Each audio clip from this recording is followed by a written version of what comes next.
Of the 195 countries in the world today, none is quite like Russia.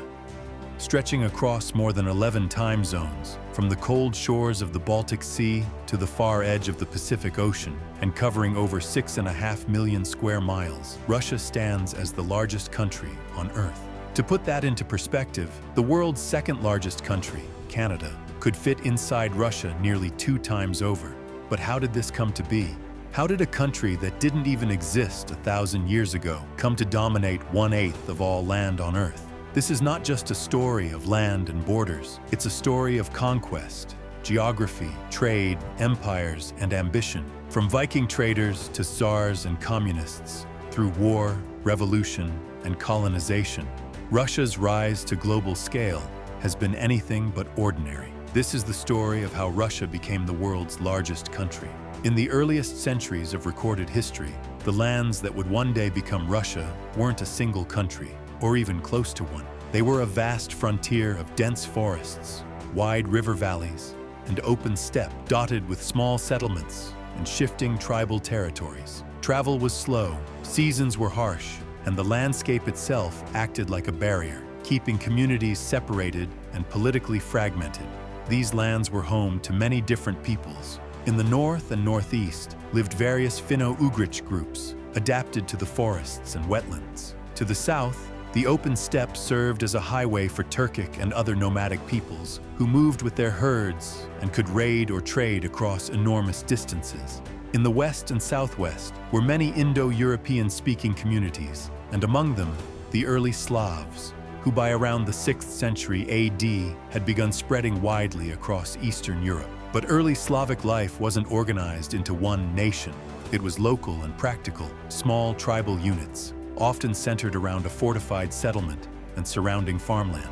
These communities lived by hunting, farming, fishing, and small-scale trade. And when conflicts happened, they were typically with neighboring tribes over land, resources, or roots. There was no centralized government, no capital, and no single identity that could unite people across thousands of kilometers.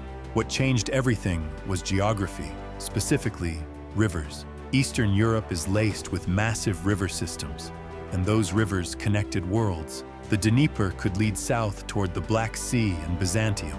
The Volga could carry travelers into the Caspian world and onward into trade networks that touched the Islamic caliphates. In a region where roads were unreliable and forests could swallow travelers whole, rivers were the safest highways. Whoever controlled them could control trade, wealth, and communication. That brings us to the 9th century, when outsiders began arriving in a way that would reshape the region. The Varangians, Norse seafarers often associated with the Vikings. In popular imagination, Vikings are usually pictured storming beaches in Western Europe, but in the East, many of them behaved less like raiders and more like merchant adventurers, sailing into river systems that connected the Baltic to the Black Sea and beyond.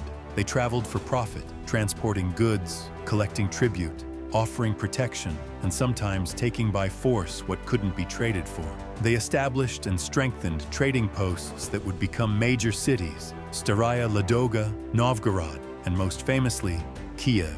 These weren't just towns, they were strategic choke points. If you controlled Novgorod and the route south, you controlled access to wealth. If you controlled Kyiv, you sat on the gateway between the northern forests and the southern markets of Byzantium. Over time, these Norse rulers became known as the Rus. They didn't remain culturally separate forever. In fact, one of the most important reasons this early state took root was that the Norse elite gradually assimilated with the Slavic majority through intermarriage, language, religion, and local alliances. What began as a foreign warrior-trader presence blended into local society and evolved into something more stable, a ruling class that could unify multiple communities under shared leadership. This fusion gave rise to what historians call Kievan Rus, not a single unified kingdom in the modern sense, but a federation of principalities and city-states linked by trade, dynastic politics, and shared cultural development. Power was often personal and family-based. Princes ruled cities, cities controlled nearby lands, and alliances shifted as relatives competed for thrones and influence. It was a medieval political world, fluid, competitive, and constantly negotiating who owed what to whom. Still, Kievan Rus was more than politics. It became a cultural engine.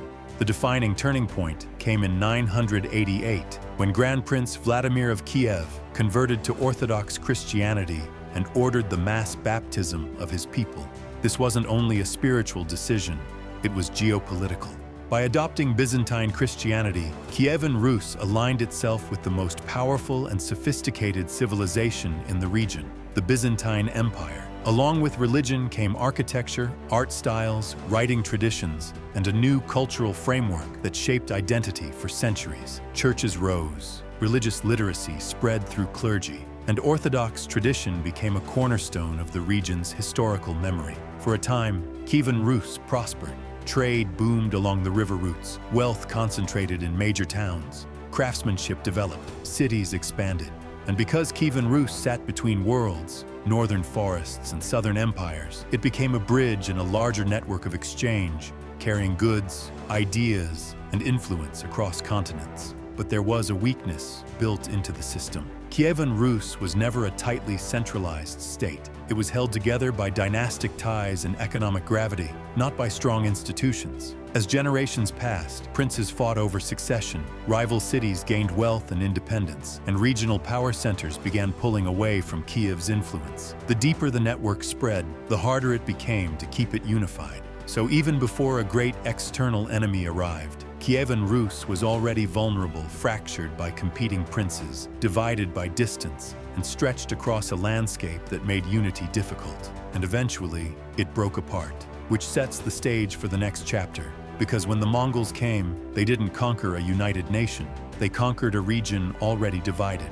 The 13th century, a force like no other swept across the Eurasian steppe. The Mongols, led first by Genghis Khan and later by his descendants, the Mongols carved out the largest contiguous land empire in history. By the late 1230s, they turned their attention to Eastern Europe. In 1240, they captured and destroyed Kiev, once the most important city of Rus. The Mongols established dominance over the region, creating a western outpost of their empire known as the Golden Horde. Although the Mongols did not directly rule every village, their influence was immense. They demanded heavy tribute from local princes and dictated terms to rulers from afar. But this wasn't the end of Rus. It was the beginning of something new. While many cities were destroyed, others survived by cooperating. One of these was a small and relatively unimportant town, Moscow.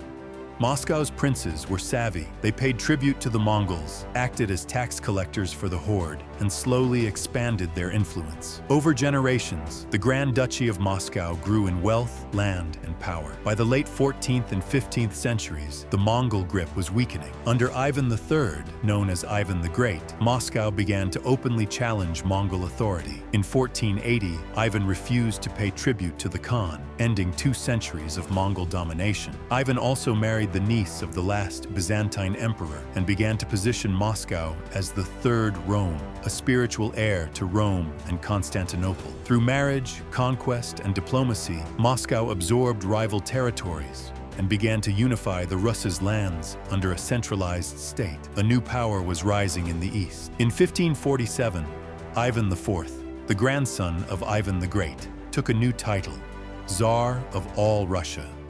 He was the first Russian ruler to be officially crowned Tsar, a word derived from Caesar, signaling imperial ambition. Ivan IV would come to be known as Ivan the Terrible, a name that reflects both fear and awe. Under Ivan's rule, Russia expanded dramatically.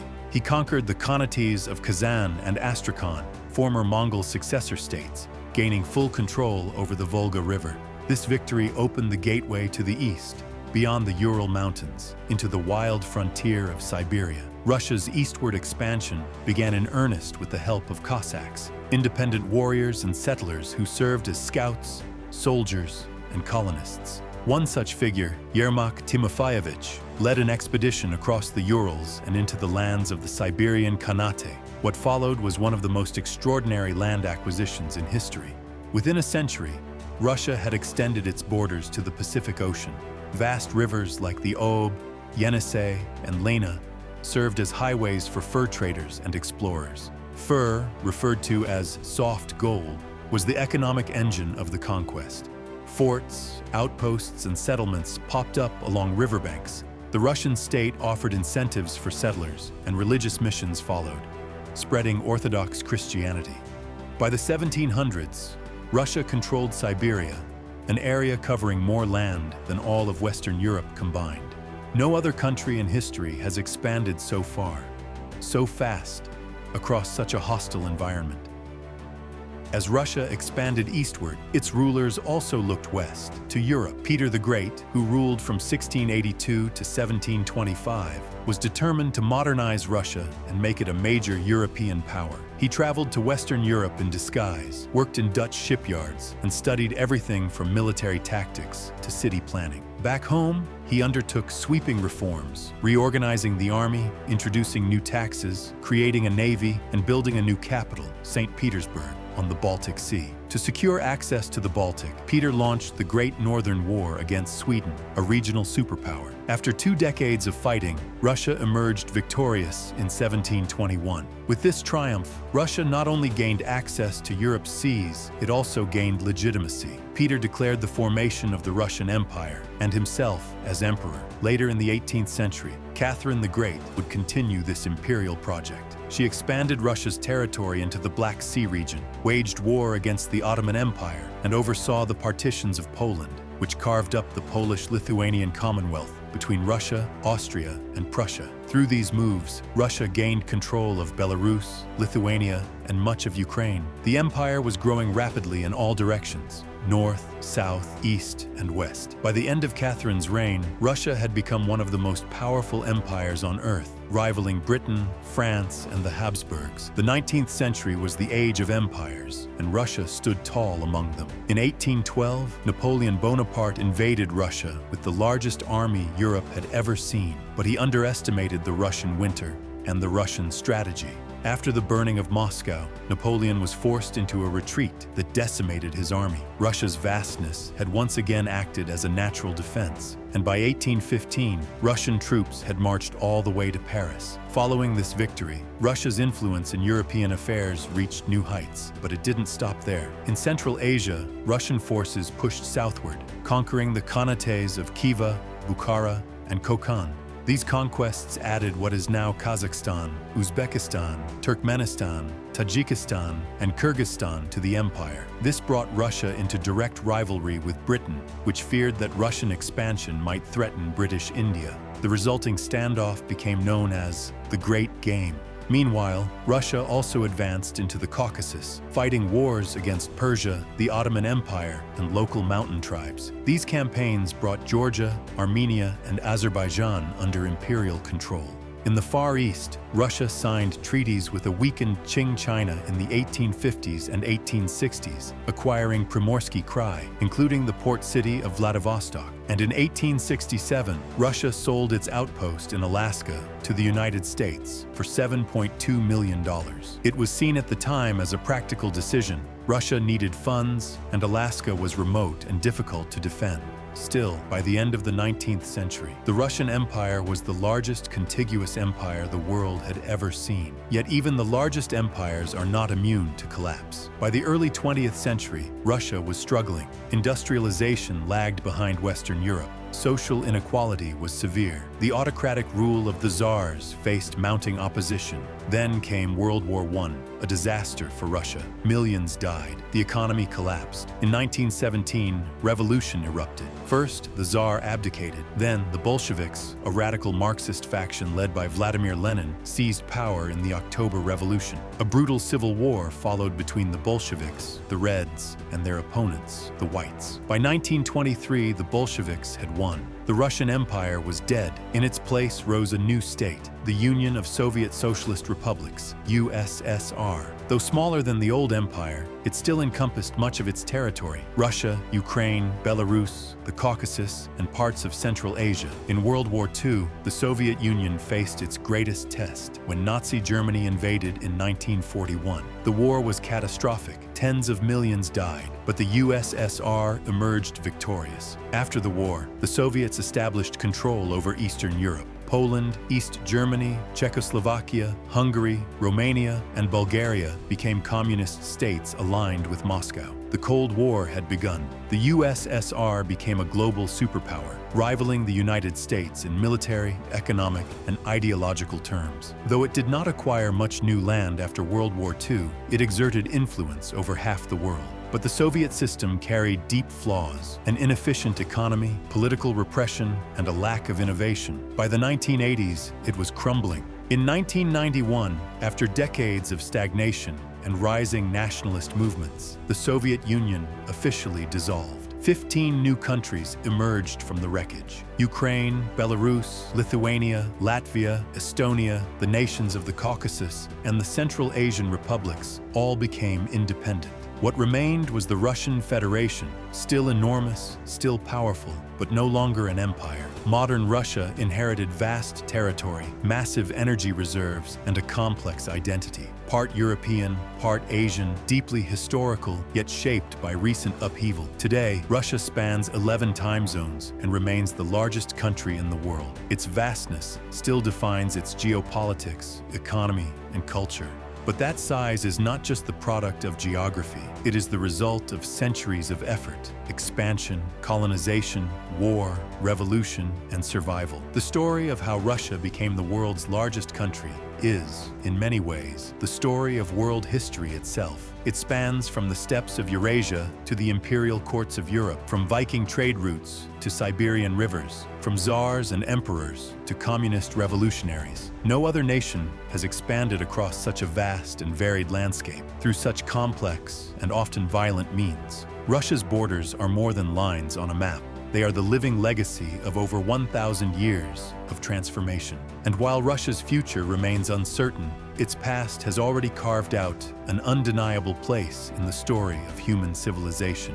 Thanks for watching. If you enjoyed this video, be sure to like, subscribe, and let us know in the comments what country or empire you'd like us to explore next. Until next time.